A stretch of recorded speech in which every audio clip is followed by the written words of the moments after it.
You know how significant is that 500 on the 30,000 products that CPI tracks? That is 1.67%. That's the representation of what you buy in CPI's calculation. The only thing 3% right now is the milk fat percentage in homogenized milk. That was a participation trophy for having survived economic gaslighting. The buying power of the currency is slowly being taken away from us with a spreadsheet and a smile.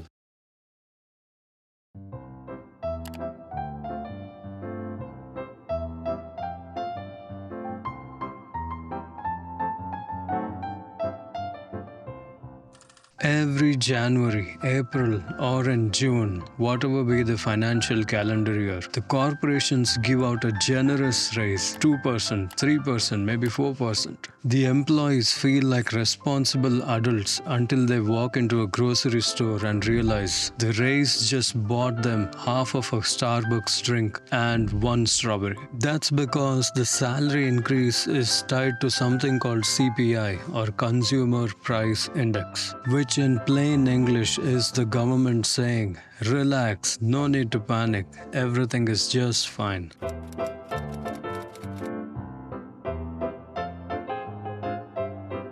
CPI is supposed to measure how the cost of living changes over a period of time. Statistics Canada collects the prices of about 100,000 different products and services, groups them into approximately 30,000 unique products and services, and then arrives at an inflation number and declares CPI is 3%. 3%. The only thing 3% right now is the milk fat percentage in homogenized milk. CPI is like an X. It's technically accurate but emotionally dishonest.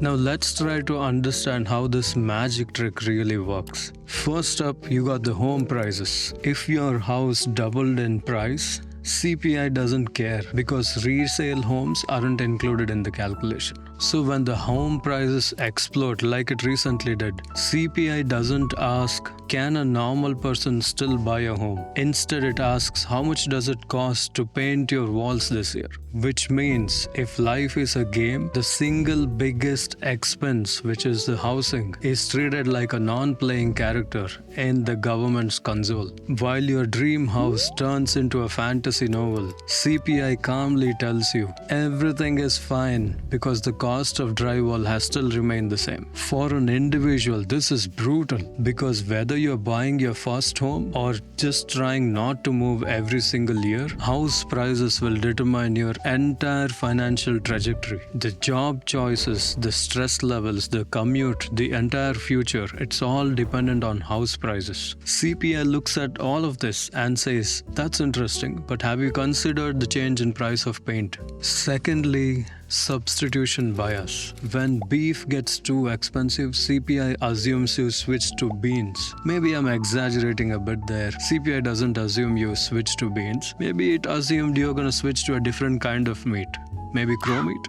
You know what they call this? Consumer behavior adjustment. In other words, CPI is not measuring how expensive your life just got. It actually measures how creatively you lowered your standards. Let's say you just stopped buying beef. CPI will just say inflation went down. But in real life, your quality of life went down. That's not substitution. That is surrender to the almighty CPI. And you're left wondering, did you optimize or did you retreat? Thirdly, you have something called quality adjustments. Your phone costs way better than it used to. For sure, the camera has improved, the screen is way sharper now, and the box is way thinner, and they don't include a charger in there. And with or without your awareness, there is that small chip in there which is tracking every single thing that you do, including the fart noises, thinking that that is a new form of communication. But here is the problem for individuals. You don't get an option to buy the old, cheaper version anymore. You are forced to pay more, get the newer version, whether whether you truly care about an upgrade or not. You know what CPI calls that? It's called added value. And in reality for us, that is, I just need a phone that works. Next up, you got rental data. Rent increases show up months late in CPI calculations. So while your rent jumps up today, CPI reacts to that next season. And while your landlord is already on a beach in Tofino, CPI is still convinced that you're paying last year's rent and feeling fantastic about it. For renters, this delay is deadly because your biggest monthly expense rises immediately, but your salary adjustment, that shows up later, if it shows up at all.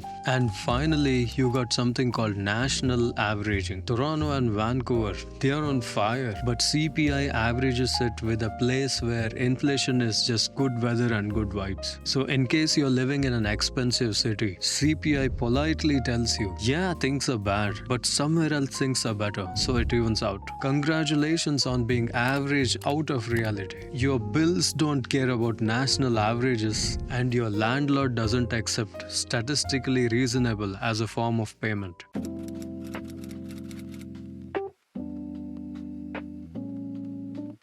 CPI smoothens the chaos into calmness. So what that means is, let's say a person gets a heart attack looking at their grocery bill. They're admitted to the hospital. They're lying on the hospital bed and a doctor shows up. And this doctor is a part-time economist too, preparing CPI reports. He pulls up the heartbeat data on the monitor and then tries to smoothen the curve and then says, see? Perfectly stable. Now here is where it really hurts. Every salary increase, every pension adjustment, every benefit raise, it's all tied to CPI. So if CPI is 3%, guess how much your raise will be. But in your actual life, the groceries, life insurance, daycare, gas, all of this went up by probably 8% or 12%, probably way more than that. That means officially you are getting richer because CRA is going to put you on that higher tax bracket. While unofficially we are left googling how to make dinner out of expired ketchup packets. We are not imagining this. We are not bad with money too. The buying power of the currency is slowly being taken away from us with a spreadsheet and a smile.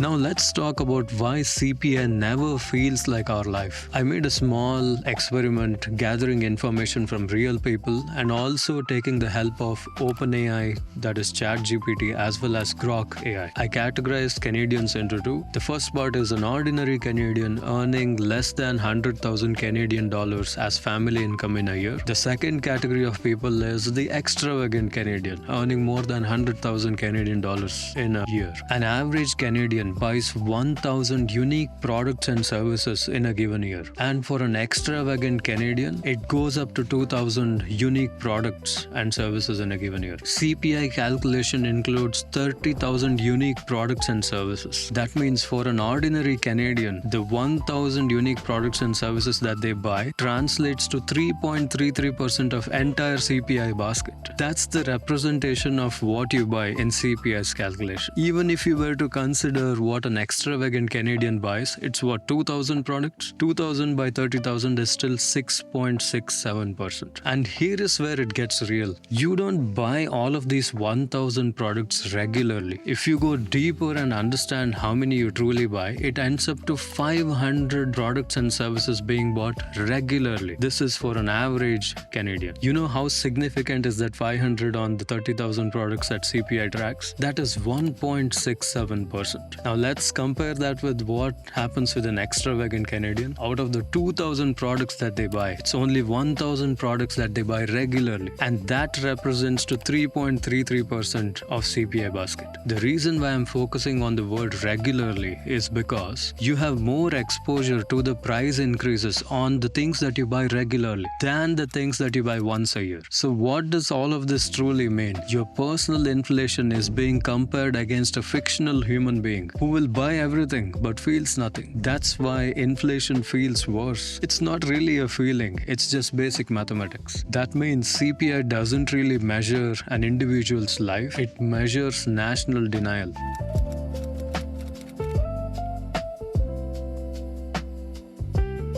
And here is the part nobody tells you, and you don't even have to accept this. But hear me out. Waiting for the government to represent your cost of living is like waiting for your landlord to text you saying, hey, I feel the rents are higher these days. I'm going to reduce it next month. You know that happens all the time. Instead, we gotta build our own inflation number. List down your top 15 regular expenses. Rent, insurance, gas, groceries, all the stuff that truly matters. Compare the cost of each one of these items against what it was last year and average out the percentage increase. There you go, that's your true inflation number. And you know what most people discover after experimenting this exercise? The CPI that you truly faced all over the years isn't really 2%, 3% or 4% that the government declares. It's normally around 7 to 15%. In case you tried this exercise and you got anything less than 10%, let me know in the comment section below. Which means the polite raise that we got every year, that wasn't a reward, that was a participation trophy for having survived economic gaslighting.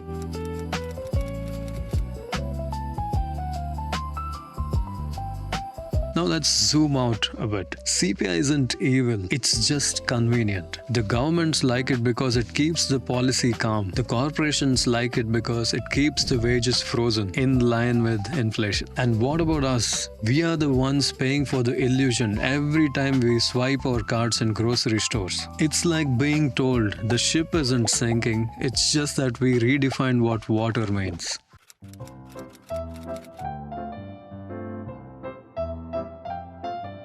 So no, CPI is not useless. It's just not honest for individuals. It doesn't represent our lifestyle, the city where we live in, or any part of our struggles. So let's stop letting a national average define our pain. Let's measure our own inflation and own that number. And the next time someone comes up and says, hey, inflation is in control, you can smile back and say, is that yours or mine? Thank you for watching all the way through. If you have stayed this long, do consider subscribing, liking and sharing with the people who think CPI is 3%. I wish you good health, wealth and happiness. This is Guru signing off for Guru Samvad. Satyam Param Dhimahi.